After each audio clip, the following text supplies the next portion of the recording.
नमस्कार बच्चों, आज हम नवी कक्षा की पढ़ाई कर रहे हैं। देखिए बच्चों, ये जो जंगल पाठ है यह तो हमने ठीक तरह से पढ़ा है। आज हम लेते हैं इसकी पुनरावृत्ति, मतलब रिवीजन।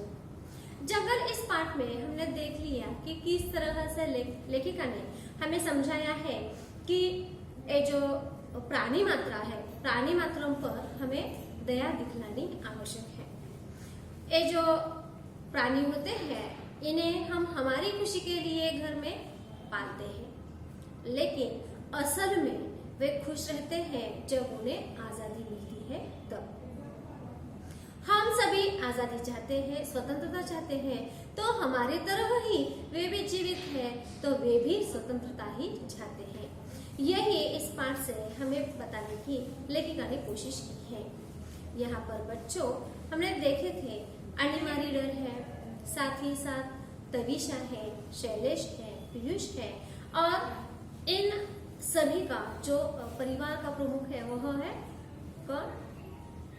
मांडवी दीदी। ये जो मांडवी दीदी है यह अपने पोते को किस तरह से समझाती है, और अंत में जो पीयूष किस ढंग से सब कुछ समझ लेता है कि एक पशु पंछी पालना अच्छी बात नहीं है। हुआ क्या था कि इस पीयूष की जिद से मांडवी दीदी ने अपने घर में खरगोश के बच्चे पाल रखे थे, और एक दो खरगोश के जुड़वा बच्चे थे, उनका नाम उन्होंने सोनू और मोनू रखा था। एक दिन ऐसा आता है कि ये जो सोनू है वह एकाएक मर जाता है, और उसके मृत्यु से ये जो छोटा सा पीयूष है उसके दिल को भी बहुत बड़ी चोट पड़ती है, मतलब सदमा पहुंचता है। और तभी जाकर उसकी जो दादी है, मतलब मांडवी दीदी, वह उसे समझाती है कि उसकी मृत्यु क्यों हुई। उसे हमने माँ बाप से अलग करवाया था, इसी कारण वह दुख से मर जाता है। और यही बात पीयूष के मन को बहुत ही चोट लगाती है। वह यह तय करता है कि मेरी वजह से अगर किसी की मृत्यु होती है तो मुझे मेरी खुशी के लिए ऐसे प्राणियों को पालना ही नहीं चाहिए। वह समझदार बनता है, और बाद में वो जो बचा हुआ खरगोश का एक बच्चा है जिसका नाम मोनू है, उसे वे जंगल में छोड़कर आते हैं। यह सभी हमने इस पाठ में देख लिया है। इसमें किस तरह से जो सोनू है वह मर गया है तो उसका अंत संस्कार किस तरह से किया जाता है यह भी हमने देख लिया। घर के बाकी के सदस्य किस तरह से पीयूष के साथ बर्ताव करते हैं यह भी हमने देख लिया। वह तोता भी पालना चाहता है, लेकिन उसकी ये जो इच्छा है वह किस तरह से खत्म कर देता है यह भी हमने देख लिया है। बच्चों अब आगे हम देखते हैं कि ये जो पाठ है इस पर आधारित प्रश्न किस तरीके के आएंगे। देखिए बच्चों, हमें परिच्छेद पर आधारित प्रश्न पूछे जाएंगे। यहाँ पर पन्ना नंबर 42 10:30 से लेकर घर आ जाएगा तक का ये जो परिच्छेद है यह हम देखते हैं। देखिए 10:30 के करीब कामवाली कमला घर में झाड़ू पोछा करने आई तो बैठक बुहाते हुए उसकी नजर सोनू पर पड़ी। जगाने के लिए उसने सोनू को हिलाया। उसके जगाने की सोनू पर कोई प्रतिक्रिया नहीं हुई। वह गुदगुदाई, कैसे घोड़े बेचकर सो रहा है शैतान। उसकी टांग पकड़कर उसे सोफे के नीचे से बाहर घसीट लिया, मगर सोनू की कोई हरकत नहीं हुई। कमला ने चीख कर तविशा को पुकारा, छोटी बीजी।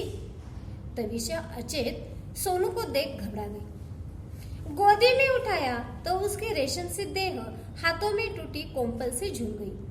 उसकी समझ में नहीं आ रहा था वह क्या करे। आसपास जानवरों का कोई डॉक्टर है नहीं। अपनी समझ से उसने बच्चों के डॉक्टर को घर बुलाकर सोनू को दिखाया। डॉक्टर ने देखते ही कह दिया, प्राण नहीं है अब सोनू में। आंटी, आप अम्मा को जल्दी से जल्दी घर भेज दें। घंटे भर में प्ले स्कूल से पीयूष घर आ जाएगा।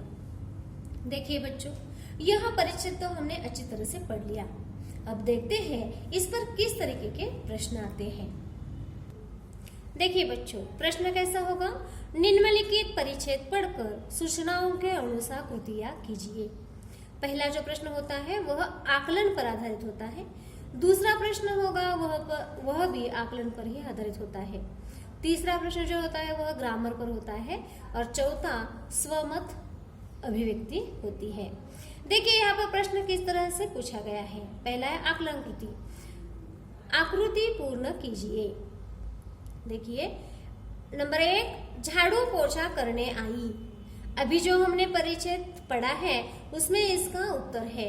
कौन आई है झाड़ू पोछा करने के लिए? कौन? कमला, बिल्कुल बराबर है। प्ले स्कूल से घर आ जाएगा। अंतिम वाक्य हमने देख लिया है। प्ले स्कूल से कौन घर आ जाएगा?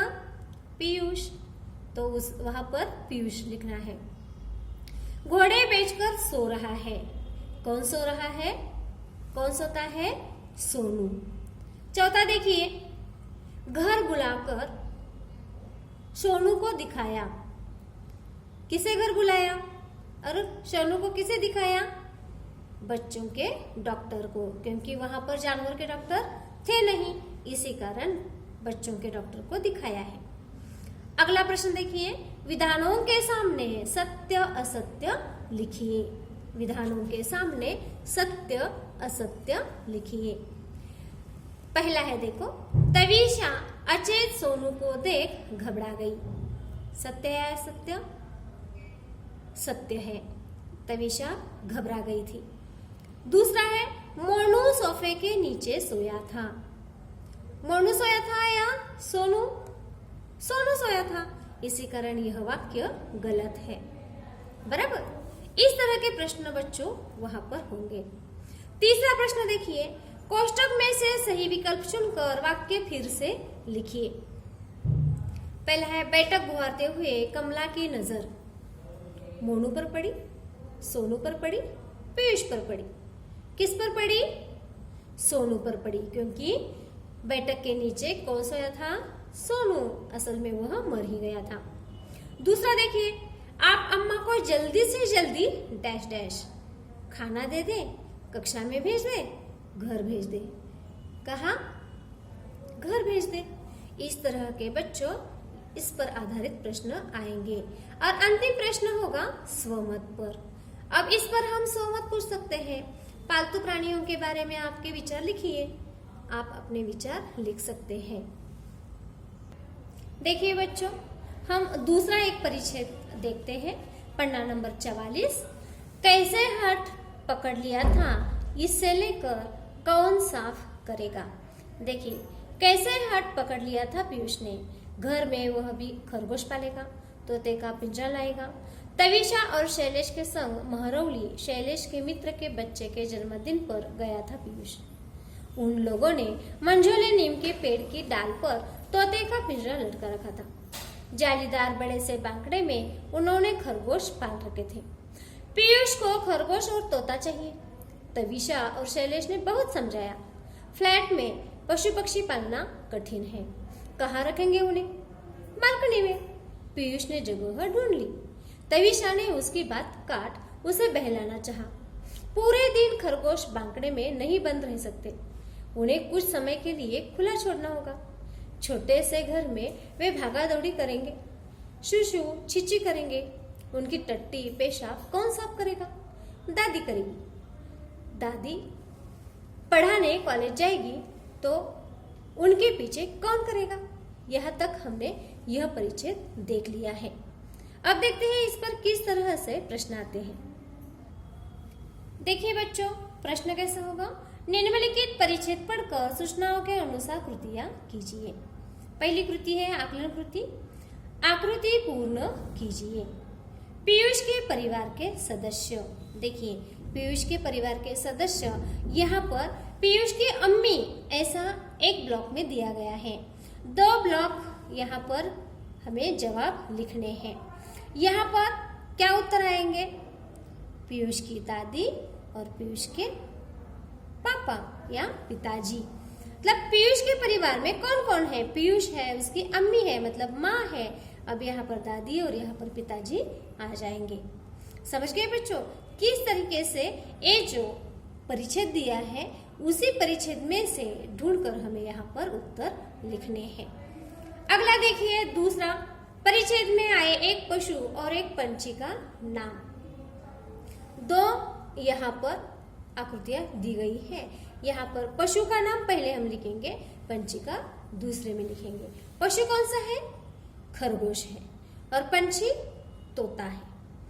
ठीक है, अगला देखिए, तीसरा क्या है? छोटे पशुओं का जालीदार घर। उसे क्या कहा जाता है? छोटे पशुओं का जालीदार घर, बांकड़ा। खरगोश का बांकड़ा यहाँ रखा जाएगा। आमतौर पर आप देखेंगे बच्चों, यहाँ पर बांकड़ा यह शब्द दिया ही गया है। अगर आप अच्छी तरह से प्रश्न पढ़ते हैं तो वहीं पर भी एक आध दूसरे प्रश्न का हमें जवाब मिल ही जाता है। ऊपर है छोटे पशुओं का जालीदार घर, जिसका जवाब है बांकड़ा, और वही शब्द नीचे आ चुका है।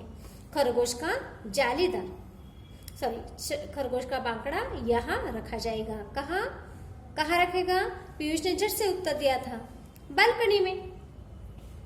अगला प्रश्न है, देखो बच्चों, कहानी के पात्र के स्वभाव की विशेषताएं।